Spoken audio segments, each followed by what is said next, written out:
ওপেনিংয়ে তামিমের সঙ্গী হবেন তারকা ব্যাটার সাইফ হাসান। ইনজুরি কাটিয়ে একাদশে ফিরছেন ক্যাপ্টেন লিটন কুমার দাস।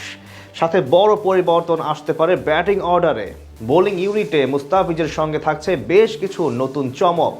সব মিলিয়ে ওয়েস্ট ইন্ডিজের বিপক্ষে প্রথম ম্যাচে কেমন হবে টাইগারদের টি-20 একাদশ, সেটাই জানবো রিপোর্টে।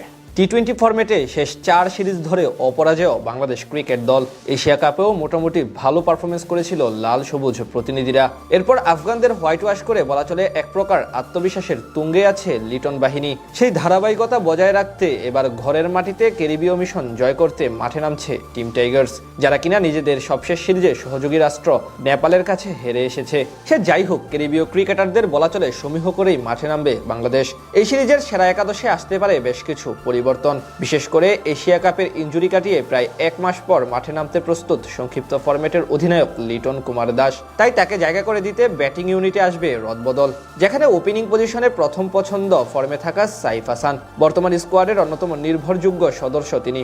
ব্যাট হাতে নিজেকে প্রমাণ করে দলের স্থায়ী সদস্যে পরিণত হওয়ার চেষ্টা করছেন এই ডানহাতি ব্যাটার। সাইফের সঙ্গী হতে পারেন বাঁহাতি ওপেনার তানজিদ তামিম।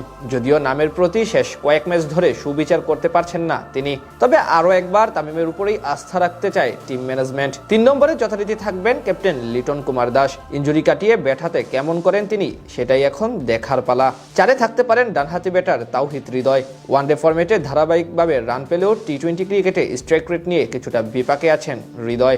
বিশেষ করে ইনিংস বড় করতে পারছেন না কয়েক ম্যাচ ধরে, তাই বাড়তি চাপ দিয়ে মাঠে নামতে হবে এই তারকা ব্যাটারকে। মিডল অর্ডারে তার সঙ্গে আরও থাকতে পারেন বাঁহাতি শামীম হোসেন পাটোয়ারি। যদিও ব্যাট হাতে চলমান বছর একদমই ফর্মে নেই তিনি। 19 ইনিংস ব্যাট করে এনেছেন কেবল 259 রান, গড় 17.26। তবে পার্ট টাইমার হিসেবে ব্যবহার করা যাবে তাকে।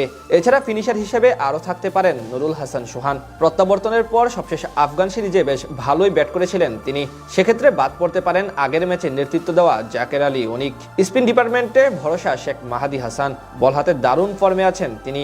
এই বছর 13 ম্যাচে 17 উইকেট শিকার করেছেন 8-এর নিচে ইকোনমি রেট রেখে। তার চেয়ে বড় কথা, ওয়েস্ট ইন্ডিজের বিপক্ষে তার বোলিং গড় মাত্র 10। মাহাদির সঙ্গে লেগ স্পিনার হিসেবে থাকতে পারেন ওডিআই সিরিজে সেরা খেলোয়াড় নির্বাচিত হওয়া রিশাদ হোসেন। এদিকে পেস ইউনিটের বড় নাম কাটার মাস্টার মুস্তাফিজুর রহমান।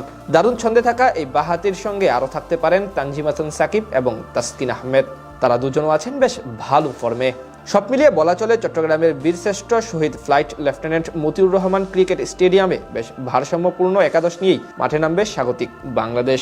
সেই ধারাবাহিকতা বজায় রাখতে এবার ঘরের মাটিতে ক্যারিবীয় মিশন জয় করতে মাঠে নামছে টিম টাইগার্স, যারা কিনা নিজেদের সবশেষ সিরিজে সহযোগী রাষ্ট্র নেপালের কাছে হেরে এসেছে।